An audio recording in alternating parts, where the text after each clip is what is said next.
Hey guys, welcome back to Meghan Grace DIY. If you're tuning into this, you've seen the first part of our button-down shirt series, so now we're going to do our second part, which is going to focus on constructing the shirt.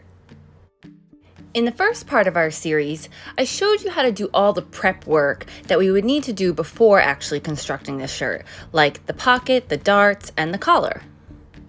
And I really thought I got all the prep steps, but there was one more, so just bear with me while we do this one and then we'll be ready to construct our shirt.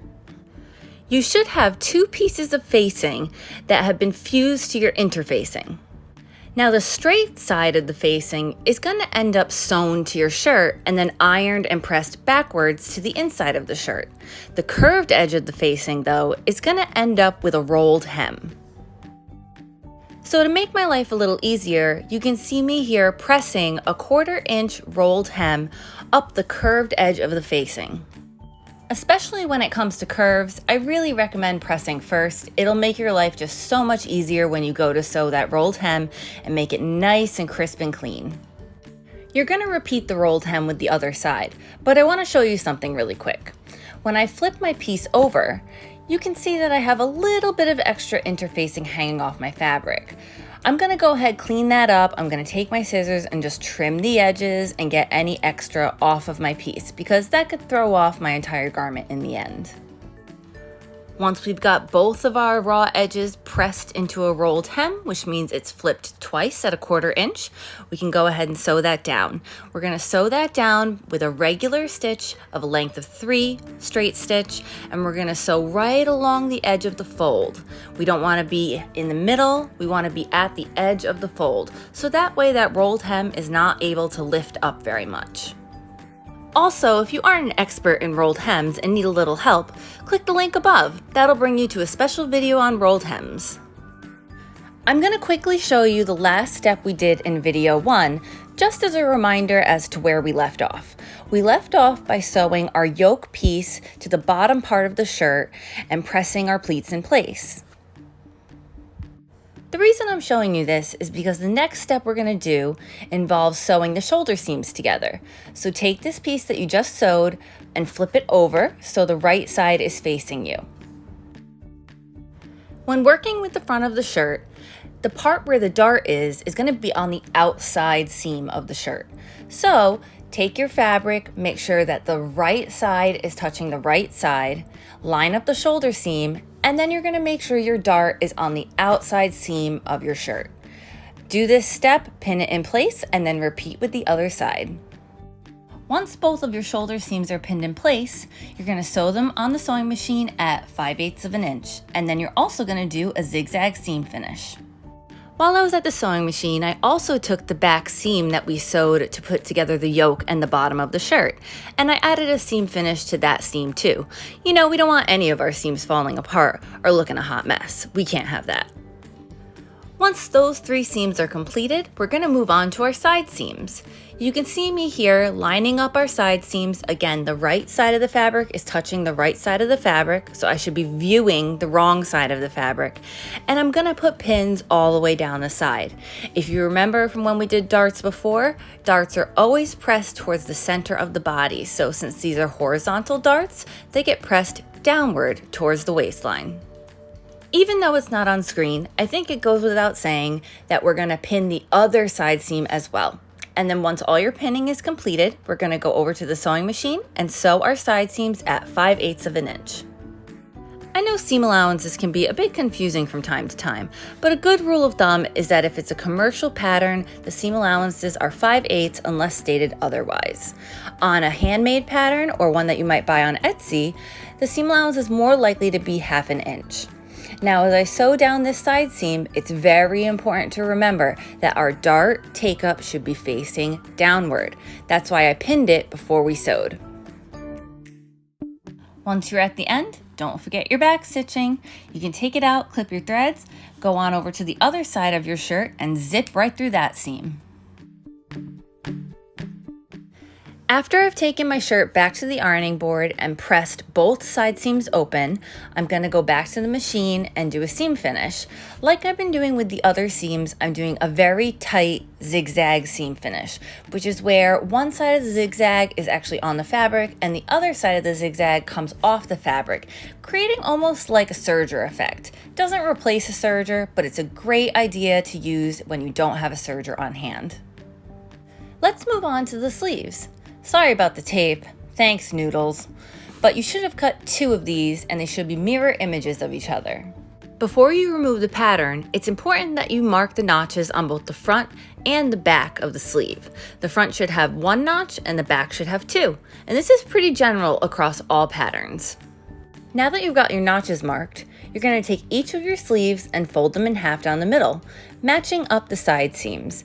So we should have, again, our right side of the fabric touching the right side of the fabric, and we should be looking at the wrong side of the fabric from the outside.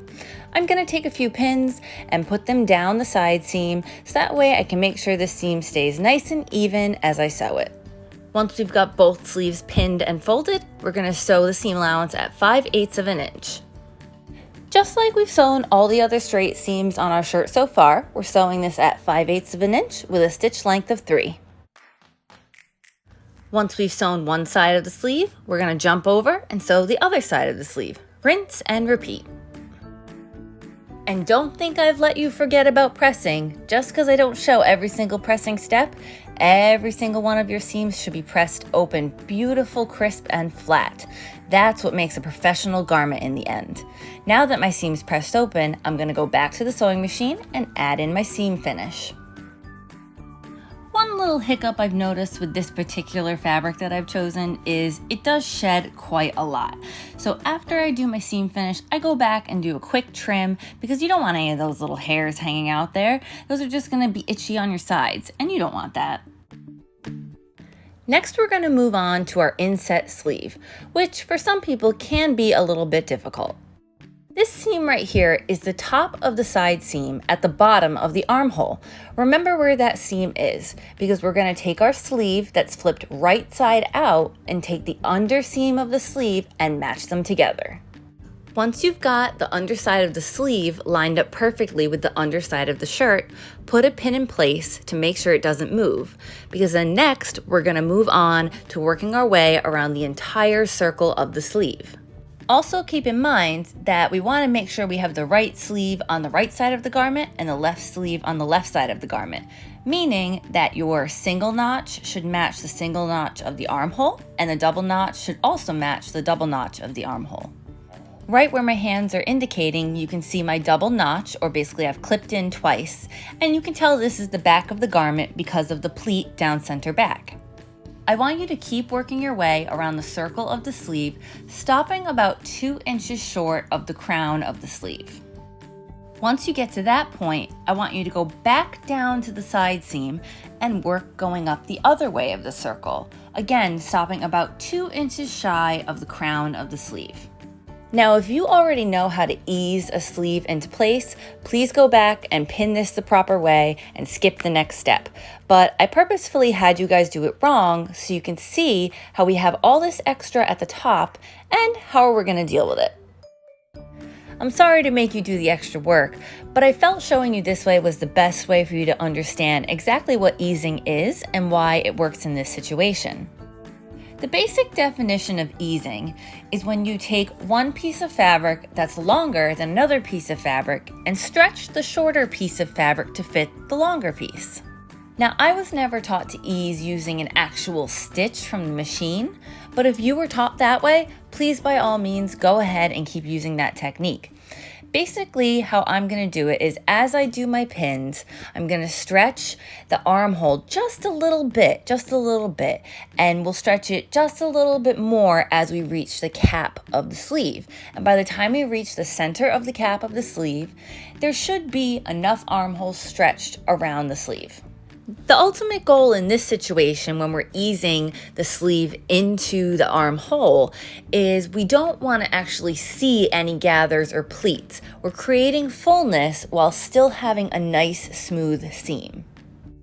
So if you've eased your armhole around your sleeve and then sew your sleeve and your armhole together and flip it right side out and realize that there's either some puckers or maybe even a little bit of pleating, then you've done it incorrectly and you need to unstitch it and do it again. And try to make your easing more even around the entire armhole. As I'm pinning right now, I'm starting to reach the crown of the sleeve, or the cap, and you should have the most easing around the cap of the sleeve, because that's where you need the most amount of fullness, basically hidden fullness in this case, so you can move your arm freely. At this point, I've fully eased my sleeve into the armhole, and I'm ready to go to the machine and sew all the way around. And I'm going to show you a special trick to make sure your armpit is extra strong. Now that we're ready to sew the sleeve to the garment, we're going to actually start our seam about 3 inches before the side seam that allows us to line up the body of the garment with the sleeve.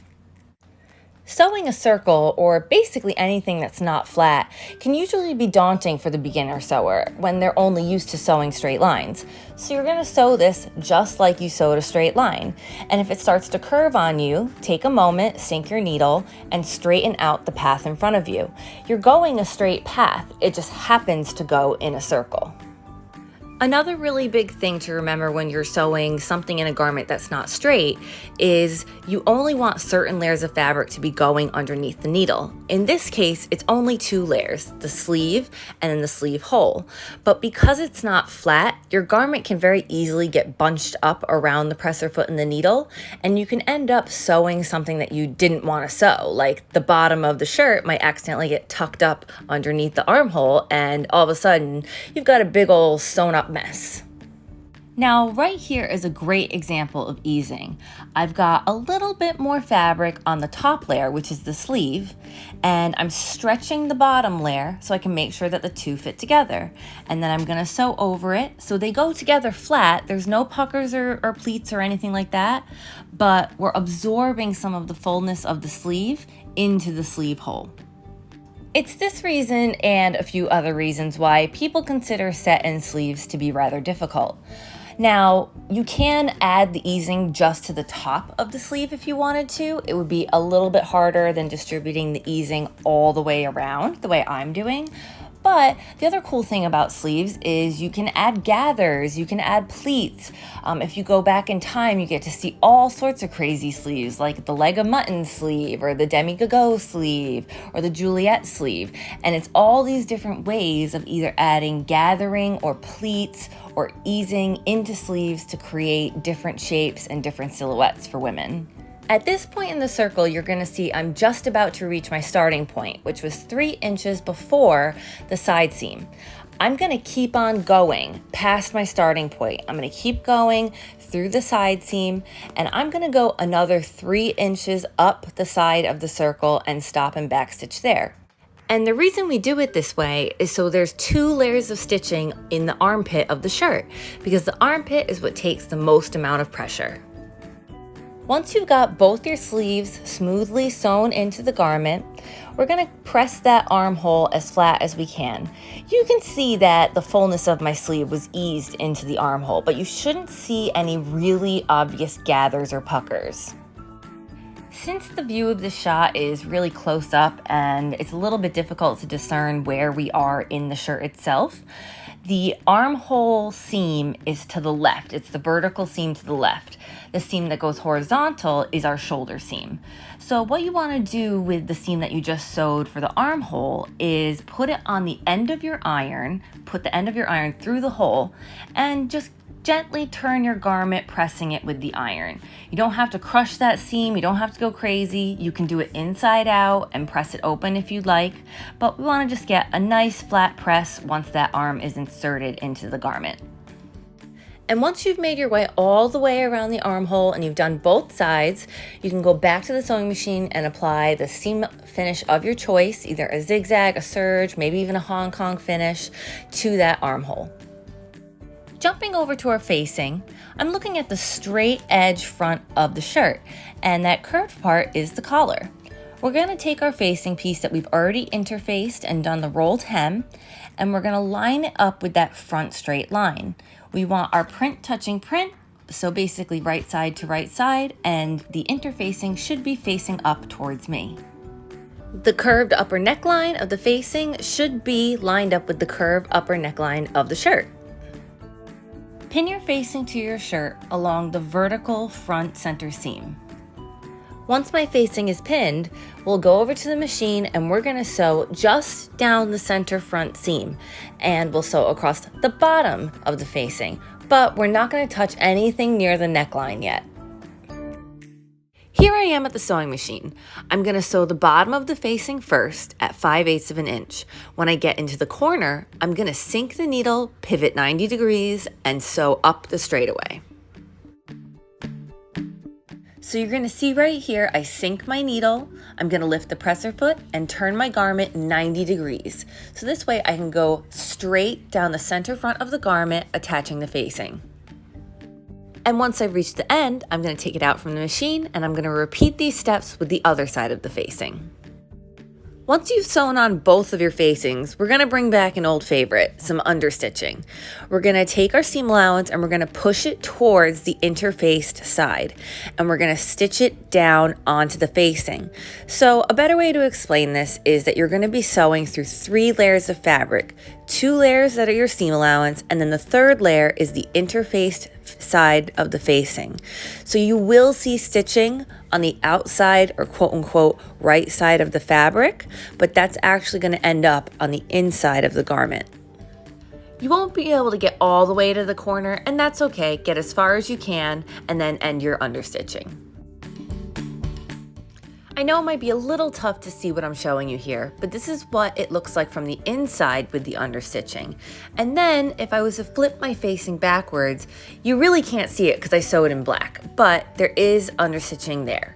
Then when we turn our attention to the corner, we're going to clip away a bit of that seam allowance just like you would with any other corner. So that way when we flip it right side out, you don't have a ton of bulk getting in the way of giving you a nice sharp corner. And of course, before we move on, we're going to push our facing towards the inside of the garment and give it a quick press. Now it's time to attach our collar. I've got the shirt laying on my ironing board with my center back pleat right in the middle. Again, since this garment is already taking shape and it looks kind of like a lump laid on my ironing board, here's one sleeve, here's the other sleeve, just to kind of give you a visual of where everything is in the shirt right now. I've placed a small snip where the center back of my neckline is. That'll help me line up my collar. I've also put a small snip at the center of my collar, and I'm going to match up the snip of the interface side of my collar with the small snip at the center back of my shirt. I'm going to pin my collar to the neckline, just the interfaced layer, not both layers. And I think one of the things that's easy to freak out about is, oh no, my collar's too short. For some reason, it doesn't go all the way around. Don't worry, in a minute, I'm going to show you why that is. I had to step to the side to pick up a couple supplies, but I figured I'd take a moment to point out my really cool sweatpants. I got them from Target for 20 bucks, and they have the constellations all over them. I love them. They're so warm, so comfy, and so cool. Okay, back to the sewing part. We're going to continue to pin our collar, just the interfaced layer, all the way as far as it'll pin onto the neckline. It's going to feel a little bit awkward because you're basically taking a curved line and fitting it into a straight line, but that's honestly what we do a lot in sewing, is taking different lines and fitting them together to create the shapes that we want. Because people aren't 2D paper dolls, we're 3D living beings, and we need to be able to create 3D shapes to fit the human body. So you can see I'm almost done pinning my collar on, and there's still a pretty significant amount of the neckline left on both sides of the collar. This part might be a little bit tricky, but replay it if you need to. You're going to take your facing and you're going to fold it backwards along the seam line that you created when you sewed the facing to the shirt. So the interface side should be facing you. And you're going to pin together at the neckline the facing. Remember when we sewed the facing on and we didn't sew the neckline? This is why. Because this is what's going to create that extra lapel that's underneath your collar.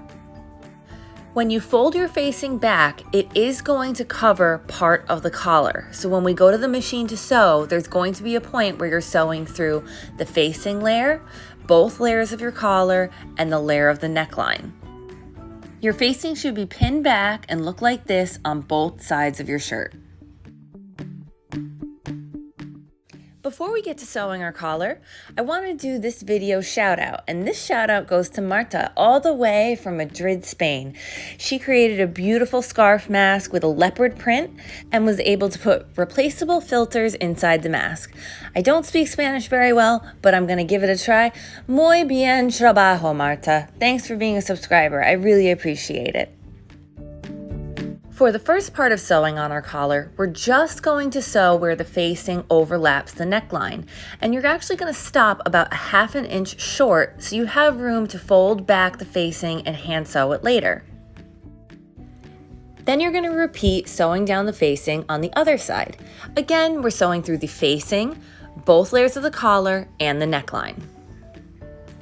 Now let's address the area that's in between where we sewed for the two facings. We're going to stitch the interfaced layer of the collar to just the neckline. That's it, just 2 layers getting sewn together. You don't want to sew on the top layer of the collar because we're going to use that for some hand sewing later. So once again, we're sewing together at 5/8, stitch length of 3, just the interfaced layer of the collar to the neckline of the shirt. And we want to make sure we don't overlap any of our seams at either end and create any weird bubbles. Also, I apologize if my hand gets in the way every once in a while from this angle. I almost always film things from the left, but for this particular step, I had to film from the right so you could see that I was sewing just the 2 layers together. And in terms of shirt construction, this is basically where we're going to stop. Video 3 will cover all of the finishing that we need to do to make the shirt a final product. What we still got to go is some hand sewing at the facing, some hand sewing at the collar, the hem, doing a cuff on the sleeve, and our buttons and buttonholes. One quick feature I want to point out here is we actually don't have a shoulder seam that's on top of our shoulder. It's actually slightly forward. Here's just a quick look at what our shirt looks like inside out. That uninterfaced layer of the collar is free because we're going to push that seam allowance up and we're going to do a slip stitch to cover it up and do some nice finishing techniques on our shirt. I also didn't apply a seam finish to my armholes yet, and if you're happy with how your sleeves are set, then please go ahead and apply that seam finish. Thanks again for stopping by Meghan Grace DIY. You know the drill. If you liked this video, please feel free to hit the subscribe and the notify button. You can also find out more about me on Pinterest, Facebook, and Instagram at the same handle. If you head over to Instagram, you'll get to see all the rules and regulations for the 10,000 subscriber giveaway that I'm hosting. I'm hoping to hit 10,000 subscribers before the end of the year, and when I do, I'll be giving away a free sewing machine. So I hope you enter, and as always, happy sewing.